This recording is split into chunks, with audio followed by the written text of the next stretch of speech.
नमस्कार विद्यार्थी मित्रांनो, good morning all of you. So आत्तापर्यंत आपण अनेक महत्त्वाच्या गोष्टी कालच्या लेक्चरमध्ये बघितल्या आणि ॲस्ट्रॉनॉमिकल जिओग्राफीचा जो पार्ट आहे तो आपण रिवाइज करायचा सध्या प्रयत्न करतोय. ओके, ॲस्ट्रॉनॉमिकल जिओग्राफी हा सेक्शन सध्या आपण रिवाइज करतो आहोत. ठीक आहे. सो सगळ्यांना आवाज येतोय? Good morning all of you.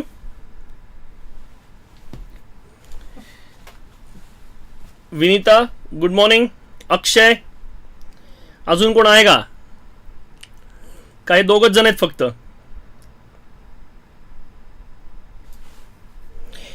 Shubham,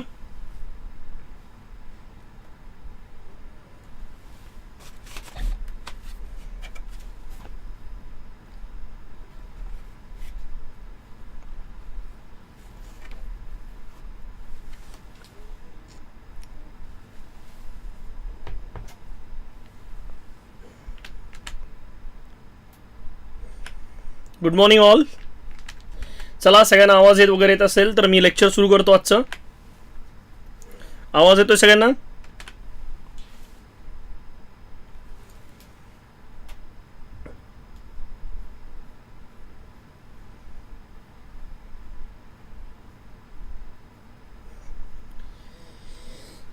good morning. कालच्या लेक्चरमध्ये आपण आतापर्यंत महत्त्वाच्या दोन गोष्टी स्टडी केलेल्या आहेत.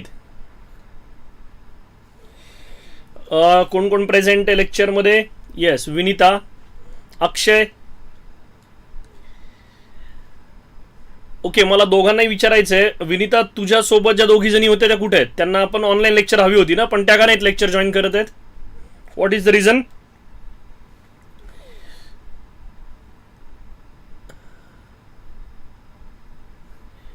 Okay, good morning. So let's start today's lecture. We have discussed one important aspect from astronomical geography. Astronomical geography चा एक महत्त्वाचा सेक्शन आपण रिवाइज केलाय. ओके, ॲस्ट्रॉनॉमिकल जिओग्राफी मध्ये काल आपण कन्सेप्ट ऑफ युनिवर्स रिवाइज केली, जी ऑलरेडी मी शिकवली होती. Concept of universe.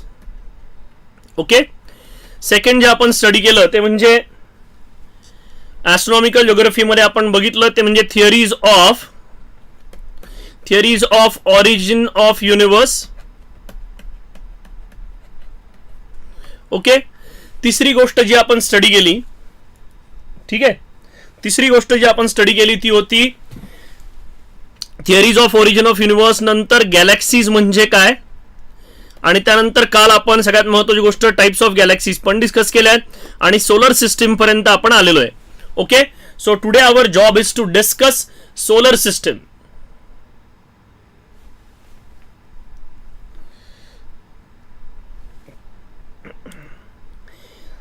मला एक सांगा, बाकीच्या सगळ्या विद्यार्थ्यांना मिळून कुठला टायमिंग सुटेबल आहे? कारण रितिकाचं कॉलेज आहे म्हणे, तर मग ती लेक्चर बघते का नाही बघत आहे नंतर ज्यावेळेस हे आहे त्यावेळेस?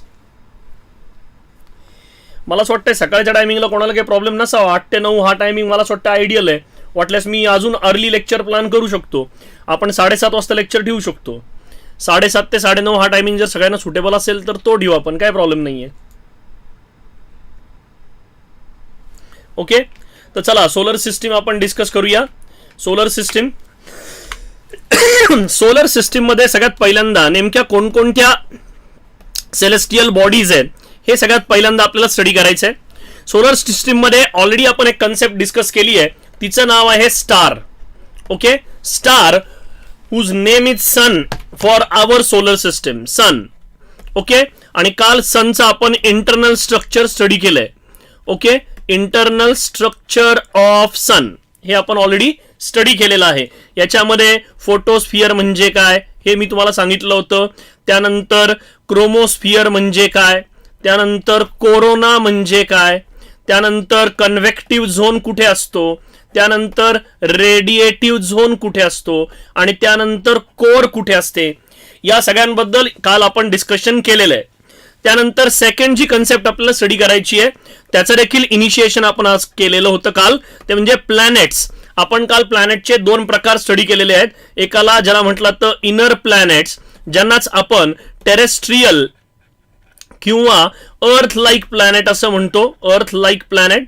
ओके, त्याच्यासोबतच आपण आउटर प्लॅनेट किंवा जोव्हियन प्लॅनेट्स किंवा gas giants, okay, gas giants ही संकल्पना देखील स्टडी केलेली आहे. आणि तिसऱ्या फेजमध्ये आपण आता पुढच्या संकल्पना म्हणजेच इंडिव्हिज्युअल प्लॅनेटच्या कॅरेक्टरिस्टिक्स मी परत एकदा तुम्हाला सांगणार आहे, ज्या तुम्ही ऑलरेडी तुमच्या नोटबुक्समध्ये नोट डाऊन देखील करून घेतल्या होत्या, क्लासमध्ये आपण डिस्कस देखील केल्या होत्या. तर त्या सगळ्या ज्या काही गोष्टी आहेत त्या मी क्विकली रिवाइज करणार आहे, जेणेकरून आपल्याला ॲस्ट्रॉनॉमिकल जिओग्राफी हा लवकरात लवकर पूर्ण करता येईल. मला असं वाटतंय ॲस्ट्रॉनॉमिकल जिओग्राफी मी ऑलरेडी खूप डिटेलमध्ये घेतलंय आणि त्याच्यामुळे तुम्हाला ते समजायला सोपं जाऊ शकतं.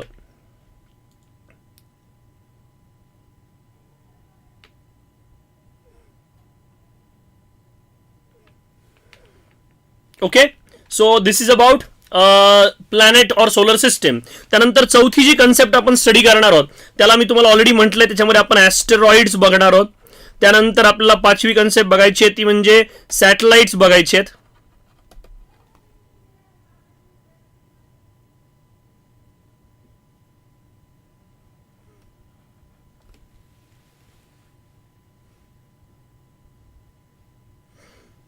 त्यानंतर आपण बघणार आहोत ती म्हणजे सिक्स्थ कन्सेप्ट, जिचं नाव आहे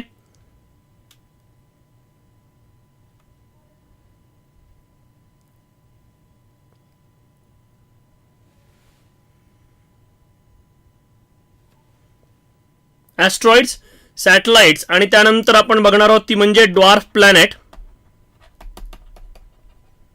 ओके, त्यानंतर सातवी जी कन्सेप्ट आहे त्या कन्सेप्टचं नाव आहे मीटिओर्स.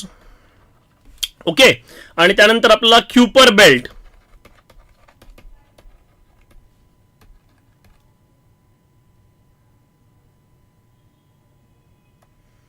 आणि त्याच्यासोबतच आपण ऊर्ट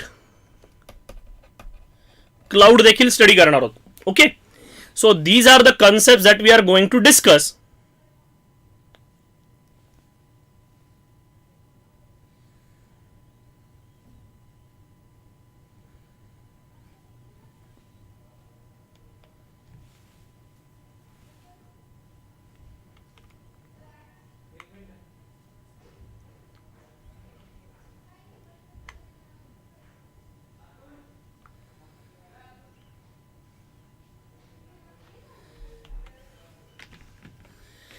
सगळ्यांना आवाज येतोय का? मला थोडंसं कनेक्शन मध्ये इंटरप्शन वाटतंय.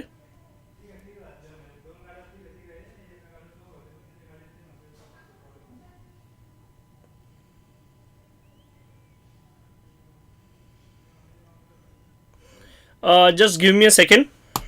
Okay, just give me a second. I'll check the connection first.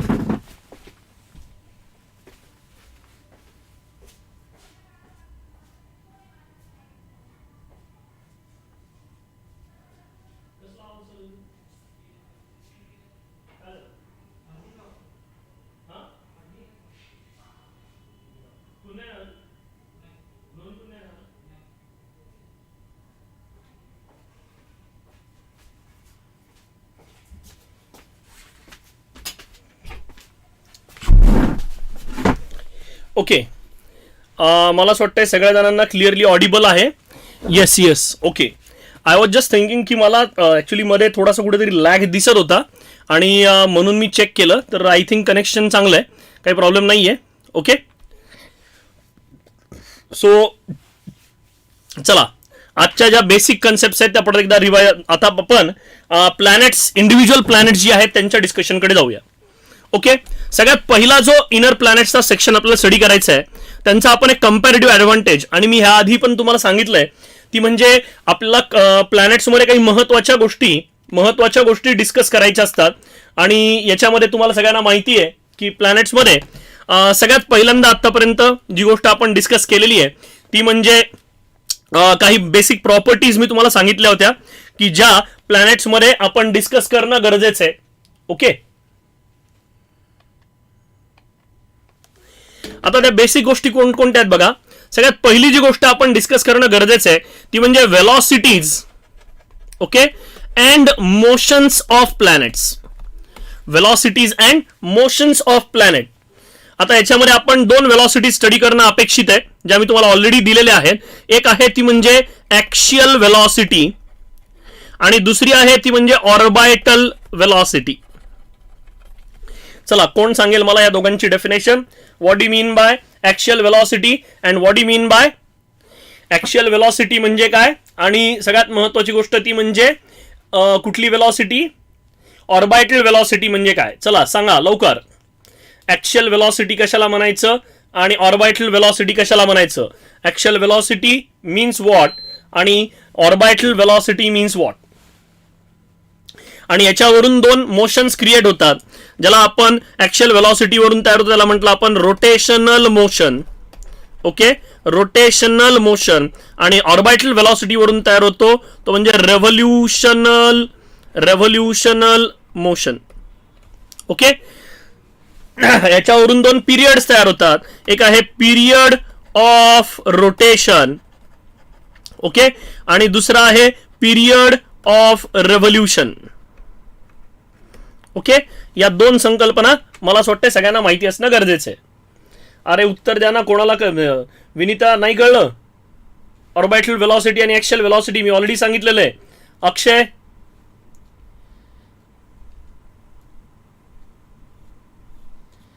दोघ जण आहेत ना लेक्चरला?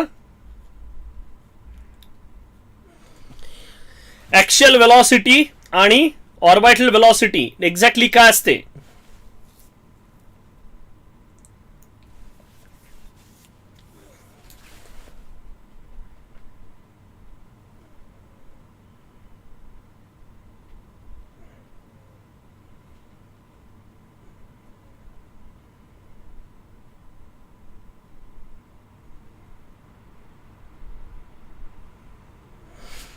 ओके, तुमचा काय रिप्लाय येत नाहीये, त्याच्यामुळे मी दोन्ही कन्सेप्ट कडे परत एकदा तुम्हाला सांगतो. बघा, ऑर्बिटल ॲक्शियल वेलॉसिटी म्हणजे काय?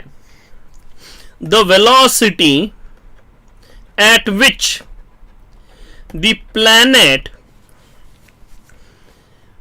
rotates around its axis is called as axial velocity. For example, if this is planet and if it is orbiting around its own axis or if it is rotating around its own axis, then it will be called as axial velocity.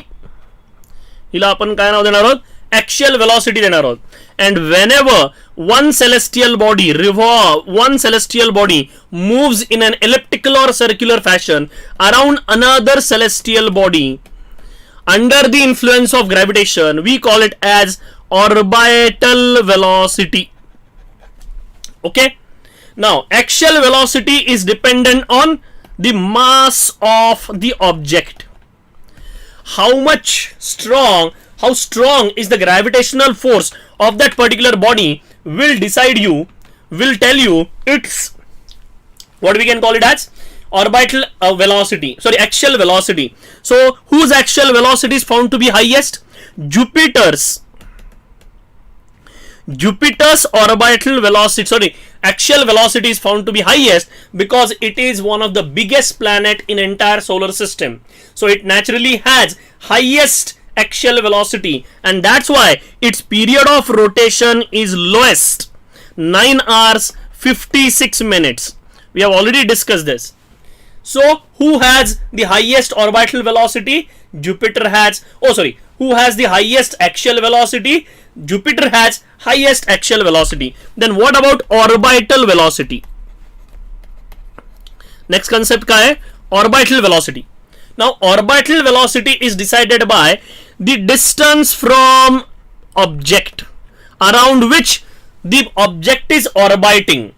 Okay, so Mercury is closest to Sun, it has highest orbital velocity. Who has our highest orbital velocity? Mercury has highest orbital velocity and Neptune, one of the farthest planet, it has lowest orbital velocity. It has lowest orbital velocity, and so this is how the orbital velocity is decided. Orbital velocity of Mercury is found to be high and orbital velocity of Neptune is found to be one of the lowest. Okay, so these are some of the things that you should know. Now orbital velocity will decide period of revolution. सगळ्यात महत्त्वाची गोष्ट कशावरून decide होणार याच्यामधून orbital velocity वरून आपल्याला पुढची concept समजून घेता येणार आहे आणि ती आहे orbit period of revolution. Now what is the period of revolution for mercury? Please tell me what is the period of revolution for mercury? Akshay and Vinita, tell me what is the orbital period for Mercury? मर्क्युरीचा orbital period किती आहे? त्यानंतर व्हीनसचा किती आहे? त्यानंतर अर्थचा किती आहे? त्यानंतर मार्सचा किती आहे? म्हणजे प्रत्येक प्लॅनेटचा ऑर्बिटल पिरियड आपण बघितला तर तो वाढत जातोय. प्रत्येक प्लॅनेटसाठी ऑर्बिटल पिरियड काय जाणार आहे? वाढत जाणार आहे. The farther you go from sun, the orbital velocity is going to decrease and the period of revolution is going to increase. So period of revolution increases and orbital velocity decreases. चला सांगा, अरे मर्क्युरीचा orbital period किती आहे?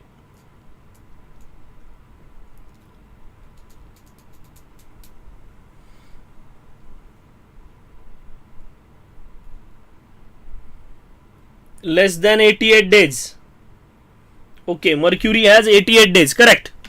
Orbital period is 88 days. त्यानंतर 220, 224 or 225 is for Venus. Then 365 days for Earth. 1.8 years for Mars. Okay, so this is how we calculate orbital period or orbital velocity. येते लक्षात? चला next concept जी आपल्याला planets मध्ये study करायची आहे, next concept जी असणार आहे प्लॅनेट्स मध्ये ती आहे त्यांचं मास, त्याच्यावरून डिसाइड होणारं त्यांचं डेन्सिटी आणि त्याच्यावरून डिसाइड होणारं त्यांचं volume. Okay, mass, density and volume या तीन कन्सेप्ट देखील आपल्याला प्रत्येक प्लॅनेट बद्दल माहिती पाहिजे. त्यानंतर नेक्स्ट कन्सेप्ट जी प्लॅनेट बद्दल आपल्याला माहिती पाहिजे ते म्हणजे त्यांचं ॲटमॉस्फिअर. त्यानंतर नेक्स्ट कन्सेप्ट जी आपल्याला माहिती पाहिजे ती म्हणजे do they have magnetic field? Do they have magnetic field? Next concept that we want to know is whether they have satellites. Okay, त्यानंतर फिफ्थ काय असणार आहे अजून? फिफ्थ मध्ये नंबर ऑफ सॅटेलाइट झाले, ॲटमॉस्फिअर झालं, मास, डेन्सिटी अँड व्हॉल्यूम झालं. त्यानंतर whether they have rings or not. Whether they have rings or not. So these are the things that we should know about every planet, and if any planet has any additional characteristics. Okay, प्रत्येक प्लॅनेटची काही ना काहीतरी additional characteristics आहे, ती देखील आपल्याला माहिती पाहिजे.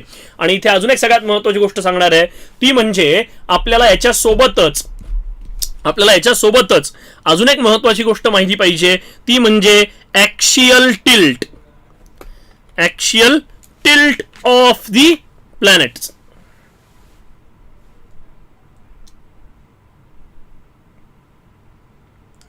Okay, so these are the things that we should no.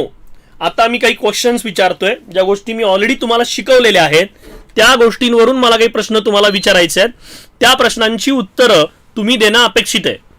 Okay, दोघांनी उत्तरं द्या, मला त्या प्रश्नांची उत्तरं तुमच्याकडून पाहिजे आहेत. ओके, काही मी सुपरलेटिव्ह विचारणार आहे आपल्या प्लॅनेटरी सिस्टीम बद्दलच्या. काय विचारणार आहे? आपलं जे सोलर सिस्टीम आहे त्या सोलर सिस्टीम बद्दलच्या काही सुपरलेटिव्ह म्हणजे युनिक गोष्टी विचारणार आहे. Which planet has highest temperature? बघा, पहिला क्वेश्चन काय आहे? Which planet has highest temperature? Okay, and my question is why? Which planet has highest temperature and Y?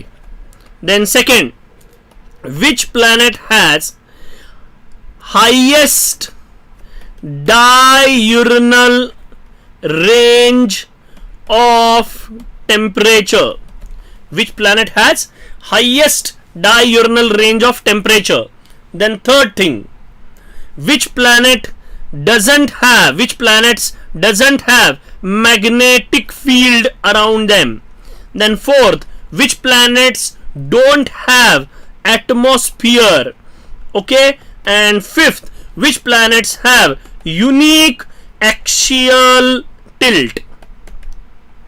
बघा, या सगळ्या प्रश्नांची उत्तरं तुम्हाला द्यायची आहेत.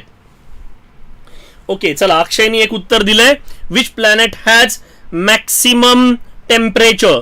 सो बरोबर आहे, अमाऊंट ऑफ CO2 प्रेझेंट. बाबा, इथं तू साधं एक प्रश्नाचं इथे एक सरळ सरळ सांगू शकला असता, ते म्हणजे the planet Venus, it has highest temperature mainly because of accelerated greenhouse gas effect on the account of highest amount of carbon dioxide present in the atmosphere of Venus. Then which planet has highest diurnal range of temperature? So maximum difference between minimum and maximum temperature. Which planet has maximum minimum temperature difference? It is Mercury. Why? Because the atmosphere in this particular atmosphere in this particular planet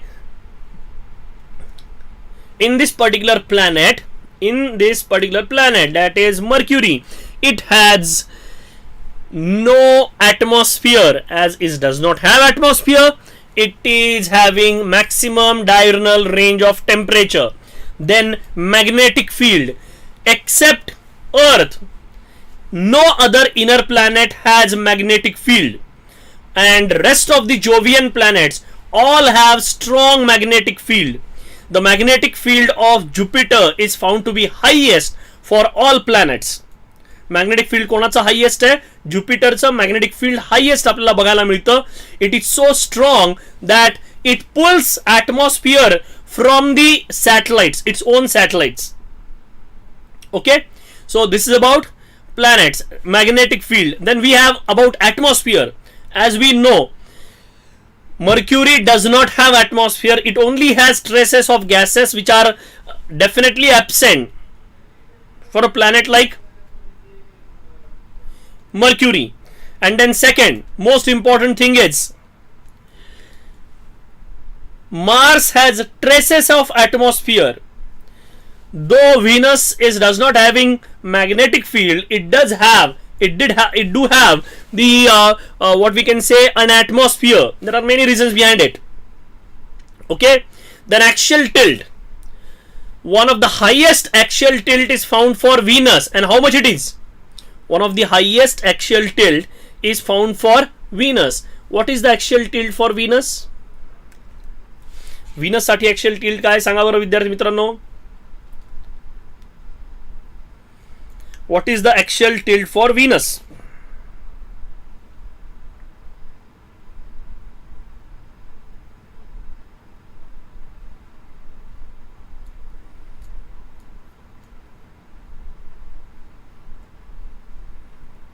त्यानंतर what is the axial tilt for Uranus? Which planet is called as rolling planet? Okay, अक्षयनी बरोबर उत्तर दिलंय 177. It is 177 plus something, पण त्याच्यामध्ये आपल्याला एवढ्या डिटेलमध्ये जायची गरज नाहीये. व्हीनसचा ॲक्सियल टिल्ट हा कसा आहे सगळ्यात जास्त. त्यानंतर युरेनसचा किती ॲक्सियल टिल्ट तो देखील मी सांगितलेला आहे.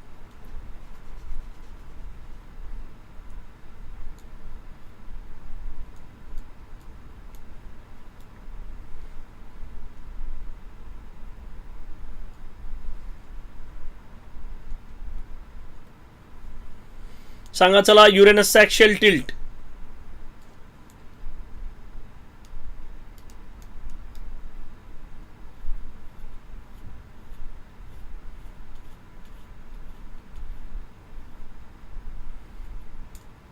नाही येते कोणालाही. Okay, 97 correct. So these are the things that you should know about planetary systems. Yes, Vinita, your answer is correct. Uranus is a rolling planet. Now, let's discuss few more other things about planetary systems. Okay, along with planet, we have one of the most important concept in our solar system, that is asteroids. Okay, asteroids. as you know, from Sun, there are two planets. One is Mars and another is Jupiter. Okay? Between Mars and Jupiter, you have a zone where millions of rock bodies of different shape and sizes are revolving around Sun. Okay? And these bodies, they were found out in the 19th century for the first time by using the law which was given by a German scientist. The law was called as Bode's law. Bode's law असं त्या लॉचं नाव होतं. Okay, आणि हा boards law वापरून आपण काय केल्या होत्या तर ह्या सेलेस्टियल बॉडीज शोधून काढल्या होत्या आणि नंतर यांना एक सेपरेट कॅटेगरी म्हणून आपल्या सोलर सिस्टीम मध्ये इन्क्लूड करण्यात आलं. ओके, एक सेपरेट सिस्टीम म्हणून आपल्या कशामध्ये इन्क्लूड करण्यात आलंय तर सोलर सिस्टीम मध्ये इन्क्लूड करण्यात आलंय, ज्यांना आपण काय नाव देतोय, ज्यांना आपण नाव देतोय asteroids. Asteroids are, let us have a definition for asteroids. Asteroids are celestial bodies revolving around Sun between Mars and Jupiter. The celestial bodies which are revolving around Sun between Mars and Jupiter, they are called as asteroids. Marathi मध्ये याला आपण नाव देतो लघुग्रह. मराठीमध्ये यांना काय म्हटलं जातं, लघुग्रह असं म्हटलं जातं. आणि हा लघुग्रह पट्ट्यामध्ये in this asteroid belt there are millions of bodies of different shapes and sizes. Okay, these celestial bodies are divided into three types. I think I must have told you about this in the class. If I haven't, then take down these types of asteroids. First, the type of asteroids are called as carbonaceous. Carbonaceous asteroids. Now, what do you mean by carbonaceous asteroids? There are certain asteroids whose age is as old as our solar system, and they only have carbon. The carbon content in these asteroids is one of the highest, and they appear to be black because they absorb most of the sunlight falling onto them. So such blackened asteroids are called as carbonaceous asteroids. Okay, then second is M type. Now what do you mean by M type satellite, M type asteroids? In these asteroids, metallic minerals are found in highest quantity. And which metallic mineral? Iron, then nickel, then cobalt. Such kind of minerals are found in highest quantity. They are relatively luminous. They are slightly higher luminosity. They have higher luminosity than carbonaceous. And one of the most luminous asteroids are S type, ज्यांना silicious, काय म्हटलं त्यांना, silicious asteroids असं त्यांना म्हटलं जातं. What do you mean by silicious asteroids? The asteroids having high amount of silicon compounds or silicon content is found to be high in these asteroids, and that's why they are called as silicious. Now silicious means they may be having bright colors, and why? As they are having bright color, they reflect most of the sunlight falling onto the surface, and that's why they are bright in nature.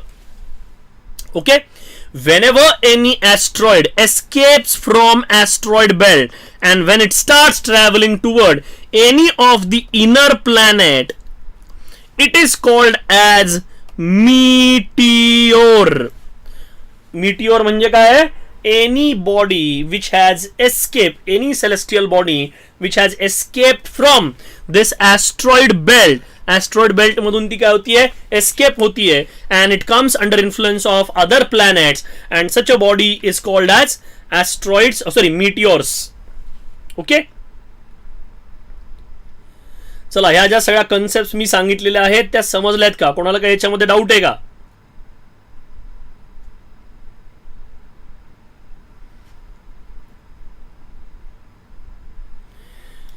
कोणाला काही doubt नसेल तर आपण पुढच्या संकल्पनेकडे जाऊ. If you have any doubt please let me know. आतापर्यंत जे मी शिकवलंय, म्हणजे ज्या नवीन गोष्टी सांगितल्यात किंवा जी रिव्हिजन आपण घेतोय, त्याच्यामध्ये कोणालाही काही कन्फ्युजन असेल दोघांपैकी तुम्हाला, अक्षय, विनिता, दोघांना काही कन्फ्युजन नाहीये, पुढे जायचं. ओके, चला आता नेक्स्ट कन्सेप्ट जे आपण बघणार आहोत तिचं नाव आहे dwarf planets.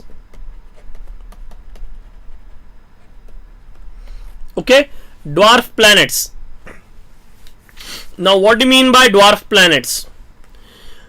Beyond Neptune, this is our solar system and there is Neptune. Beyond Neptune there is one belt of billions of frozen and cold objects. They are highly cold, their temperature is enormously low and they are in billions, but they are roughly found beyond Neptune. Okay, now this belt, we have already named this belt as Kuiper belt. We have already named this belt as Kuiper belt. Now why we named it as a Kuiper belt? Because this belt was found by a scientist, astro scientist, whose name was Cooper. Now his name was given as he discovered this particular belt. Now all the celestial objects revolving around sun from this Kuiper belt, they are said to be dwarf planets. Marathi मध्ये याला आपण नाव देतो बटू ग्रह. What do you mean by dwarf planet? And a celestial body which had a chance to be a planet, but because of some things it couldn't have the characteristics of planet, but it do have some of the characteristics of planet, and that's why we call it as dwarf planet. म्हणून त्याला आपण काय नाव दिलंय? Dwarf planet असं नाव दिलंय. One of the most important dwarf planet is Pluto, which was the first dwarf planet to be found. It was treated as a regular planet for almost 50 to 60 years, more than that. And in 2006, Astronomical Union or International Astronomical Union, IAU, it revised the definition of planets and it added one concept onto this particular astrophysical studies, and that concept was dwarf planet. Okay, so remember, dwarf planet are celestial bodies revolving around sun from Kuiper belt. There are billions of such bodies which are in frozen condition, whose temperature is enormously low. There are frozen objects, and we haven't discovered most of the frozen objects that are revolving in Kuiper belt. Okay, so dwarf planet. And now finally come to one of the last concept from our solar system, that is Oort cloud. चला तुम्ही सांगा मला Oort cloud ची concept काय आहे ते. मला तुमच्याकडून एक्सपेक्टेड आहे Oort cloud म्हणजे काय, आणि तुम्ही दोघांनी सांगायचंय Oort cloud कशाला म्हणायचं.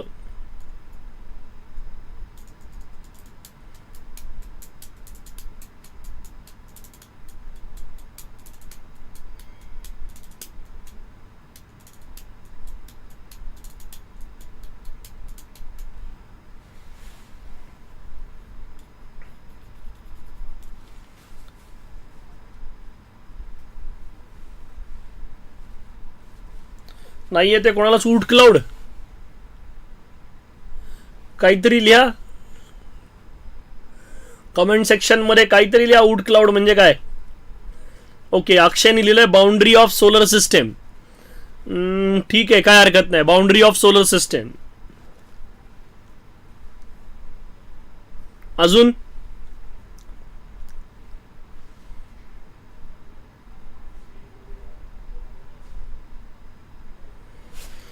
चला मी सांगतो Oort cloud म्हणजे काय. There is one concept that is called as interstellar space. काय कन्सेप्टचं नाव आहे? Interstellar space. Now what do you mean by interstellar space? It is a space between two stars or solar systems or constellation. Okay, now let us define this interstellar space first.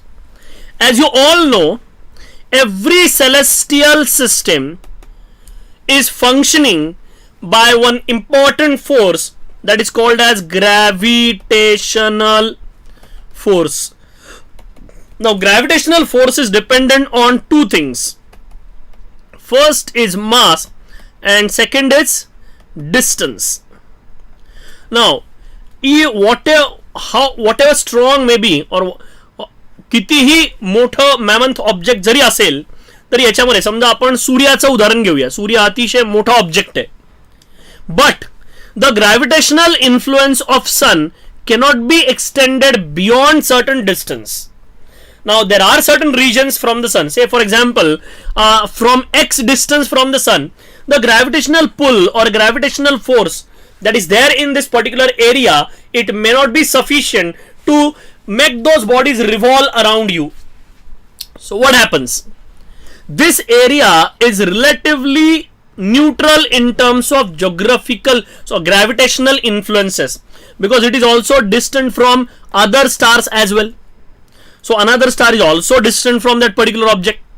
So what happens is there is one star here and we start traveling from the star, we reach a particular distance and there is another star, okay, and we also started from traveling from this particular star, and there comes a space where both the stars don't have a permanent, what we can say, influence. Now in this particular region there are billions of, what we can say, mysteries involved in this particular part of universe. We don't know anything, or we know very few things about this particular part of universe. Why? Because it is not completely visible, it is highly distant. So whatever radio waves are coming from that particular section, they are very hard to locate. So looking at all these points, this space which lies between two stellar objects or two stars म्हणजे stellar objects, याच्यामध्ये असणारा जो हा section आहे हा generally 3 dimensional आणि circular आहे आणि तो त्या सिस्टीमला एनक्लोज करतो असं दाखवलं जातं. बघा परत सांगतोय, समजा हा सन आहे, बरोबर आहे, याला 3 डायमेन्शनल फेज मध्ये एनक्लोज करणारा 3 डायमेन्शनल, आणि ही 3 डायमेन्शनल फेज कशी असणार आहे, इथे देखील काय होणार आहे, ही एक्सटेंड होणार आहे like this. आणि अशा या 3 डायमेन्शनल फेजला, या 3 डायमेन्शनल फेजला हा जो एरिया सगळा दिसतो आहे तुम्हाला, त्याला आपण नाव देतो Oort cloud. Okay, this Oort cloud is full of mysteries.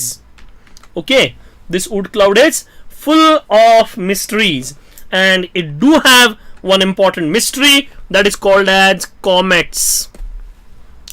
The celestial bodies which have highly elliptical orbits to revolve around sun. ह्याचं देखील एक्झाम्पल मी तुम्हाला याच्या आधी दिलेलं आहे. For example, this is sun and the orbit around sun is like this. If this is the body, this particular body is said to have highly elliptical orbit, जिला HEO असं astronomical terms मध्ये म्हटलं तर sun is generally at one of the corners of that particular orbit. And remember, orbital velocity of this particular celestial body is going to vary tremendously. There is tremendous variation in the orbital velocity of this particular celestial body when it completes one revolution. When it is closest to sun, it has highest velocity. And that's why whenever we see any comet, we see it hardly for 1.5 months. म्हणजे तो ह्या section मध्ये 1 ते 1.5 महिनाच असणार आहे. पण हा जो लांब लचक सेक्शन आहे, या सेक्शन मध्ये तो 70 वर्ष, 80 वर्ष, 300 वर्ष, 400 वर्षापेक्षा देखील जास्ती कालावधीसाठी फिरू शकतो, कारण इथे त्याची ऑर्बिटल व्हेलॉसिटी कशी असणार आहे, अतिशय कमी as compared to this part. So this is called as comet. Okay, so I think I have already told you most of the important things from our universe. आणि सोलर सिस्टीमशी रिलेटेड जवळजवळ सगळ्याच महत्त्वाच्या गोष्टी मी सांगितल्या आहेत. कुठली गोष्ट राहिली असेल तर मला कमेंट सेक्शन मध्ये कळवा. आपण अजून कुठली कन्सेप्ट शिकवायची राहिली आहे का सोलर सिस्टीम मध्ये? अरे हां, सॅटेलाइटची संकल्पना राहिली आहे सांगायची. सॅटेलाइट सांगतो. सॅटेलाइट्स म्हणजे एक्झॅक्टली काय, तरी पण तुम्हाला जर सांगायची इच्छा असेल तर बघा, what do mean by satellites. आणि मी तुम्हाला फार कॉन्क्रीट डेफिनेशन दिलेली आहे सॅटेलाइट्सची. What do mean by satellites? How you can define a celestial body which is called as satellite?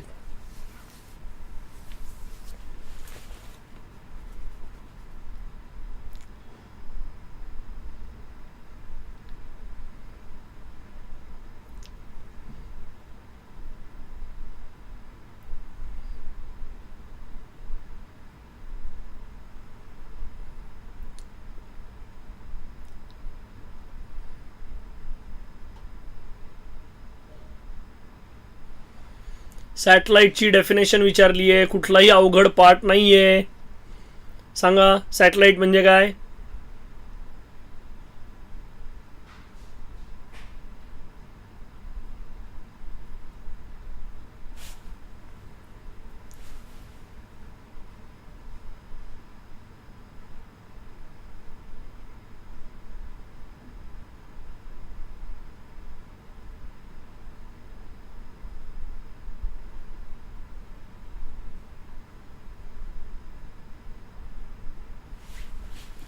Celestial bodies revolving around planet. बाळा अक्षय, मी किती डिटेल डेफिनेशन दिली होती. अशी डेफिनेशन दिली आहे का मी? नाही. बघा, ऑल मग ड्वार्फ प्लॅनेटच्या अराउंड फिरणाऱ्या देखील मग सेलेस्टियल बॉडीज आहेत ना, त्यांना पण आपण सॅटेलाइट म्हटलंय ना.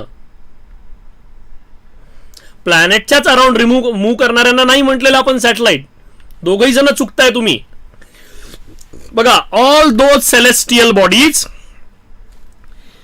which indirectly revolve around sun and directly revolve around any other celestial body from our solar system is called as satellite. दोन कंडिशन्स आहेत सॅटेलाइट साठी.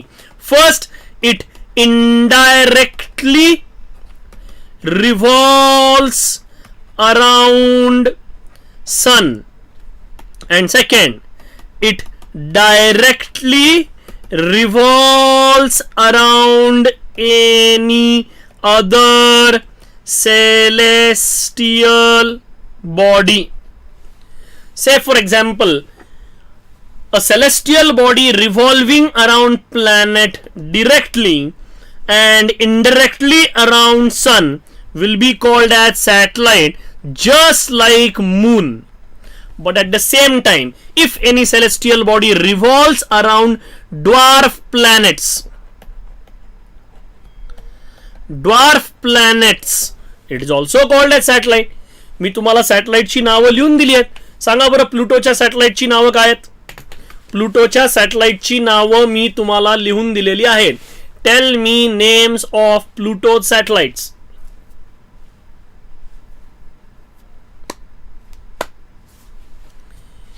तुम्ही रिव्हिजन करत नाही आहात, मला क्लिअरली दिसतंय. जे दोघं जण लेक्चर करतायत त्यांना देखील रिव्हिजन करता आलेली नाहीये. काही प्रॉब्लेम असेल तर मला विचारा, पण ही असं चालणार नाही. या सगळ्या गोष्टी माझ्या शिकवून झालेल्या आहेत. मी काही नवीन कुठली गोष्ट सांगत नाहीये. आणि मला असं वाटतंय क्लासमध्ये मी ही डेफिनेशन सॅटेलाइट्सची ऑलरेडी तुम्हाला दिलेली आहे. चला, मला प्लुटोच्या सॅटेलाइट्सची नावं सांगा. आणि सर्च करून सांगू नका, एवढा वेळ लागतोय म्हणजे नक्कीच सर्च करताय तुम्ही गुगलवर.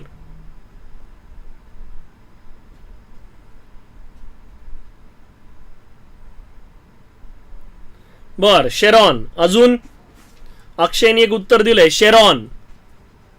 पुढे चरॉन, हायड्रा. बर, अजून?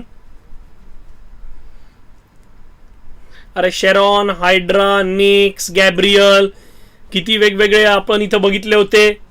सगळ्या कन्सेप्ट मी तुम्हाला सांगितल्यात ऑलरेडी.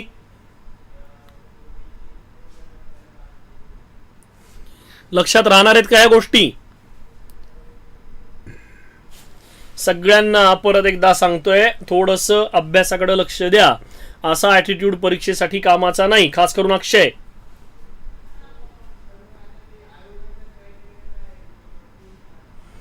ठीक आहे, आता जाऊया आपल्या सोलर सिस्टीमच्या शेवटच्या संकल्पनेकडे. तिचं नाव आहे मीटिओर्स. ऑलरेडी मी मीटिओर्सची डेफिनेशन दिलेली आहे. If any celestial body escapes from asteroid belt and if it starts falling towards any other planet or other celestial body, then that particular rock debris is called as meteors. Okay, these meteors, they regularly come in contact with other celestial bodies, namely planets. याच्यामध्ये तुम्हाला मी मीटिओर शॉवरची संकल्पना already सांगितली आहे. मीटिओर shower काय असतं ते मी सांगितलेलं आहे. त्यानंतर मीटिओराइट्स म्हणजे काय हे देखील क्लासमध्ये आपण डिस्कस केलेलं आहे. मीटिओर शॉवर कधी पाहायला मिळतं, त्याच्यानंतर मीटिओर नेमके कसे पृथ्वीकडे येतात, आणि मीटिओर लेक्स देखील मी तुम्हाला सांगितलेले आहेत.